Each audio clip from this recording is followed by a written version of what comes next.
नमस्कार, आप सभी का स्वागत है विंध्य भारत में। मैं हूं आपके साथ साक्षी गुप्ता। आइए बढ़ते हैं कुछ खास खबरों के साथ। उत्तर प्रदेश के प्रयागराज में चल रहे आस्था के महापर्व महाकुंभ प्रयागराज महाकुंभ 2025 का बुधवार को 16वां दिन है। 144 साल बाद हुए इस महाकुंभ में पुण्य कमाने के लिए देश दुनिया से लोग पहुंच रहे हैं। मौनी अमावस्या पर अमृत स्नान के दौरान बुधवार तड़के महाकुंभ में बड़ा हादसा हुआ। अचानक मची भगदड़ में कई श्रद्धालुओं की जान चली गई, कई जख्मी भी हुए। संगम घाट पर हुए इस हादसे को एक बुजुर्ग ने अपनी आंखों से देखा। ये अपनी कैंसर पीड़ित पत्नी की जिंदगी की सलामती के लिए प्रयागराज पहुंचे थे। संगम में जिसने भी इस बुजुर्ग दंपति की कहानी सुनी, वो अपने आंसू नहीं रोक पाया। कहते हैं, जब दवा काम ना आए तब दुआ काम कर जाती है। इसी विश्वास के साथ ये बुजुर्ग दंपति मध्य प्रदेश के मैहर से यूपी के प्रयागराज पहुंचे। मकसद था मौनी अमावस्या पर महाकुंभ में अमृत स्नान करना और गंगा मैया से अपनी पत्नी की जिंदगी मांगना। बुजुर्ग की पत्नी निर्मला द्विवेदी कैंसर की मरीज हैं। 2 साल से उनका टाटा इंस्टीट्यूट में इलाज चल रहा है। बुजुर्ग पति अपनी पत्नी को व्हीलचेयर पर बिठाकर मंगलवार को संगम तट पहुंचे थे। बुधवार सुबह इन्होंने अमृत स्नान किया।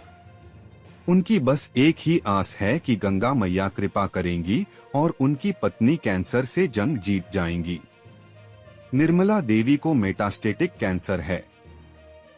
जब कैंसर मूल ट्यूमर से फैलकर शरीर के दूसरे हिस्सों में पहुंच जाता है तो इसे मेटास्टेटिक कैंसर कहा जाता है। आसान शब्दों में इसे कैंसर का 4 स्टेज भी कहते हैं। क्या कैंसर की बीमारी और शरीर की कमजोर हालत में व्हीलचेयर से इतनी भीड़ में आना जरूरी था? इसके जवाब में निर्मला देवी कहती हैं, गंगा मैया की इच्छा थी तो आ गए।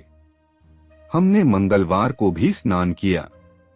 मौनी अमावस्या पर आज अमृत स्नान किया है। वह कहते हैं, अब संगम से मुंबई भी पहुंचना है। गुरुवार को डॉक्टर से अपॉइंटमेंट है। 2 फरवरी को कीमोथेरेपी होनी है।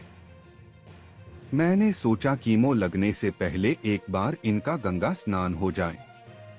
शायद गंगा मैया हमारी जीवन की नैया पार लगा दे। हमें विश्वास है कि महाकुंभ में गंगा स्नान कर लेंगे तो कैंसर ठीक हो जाएगा।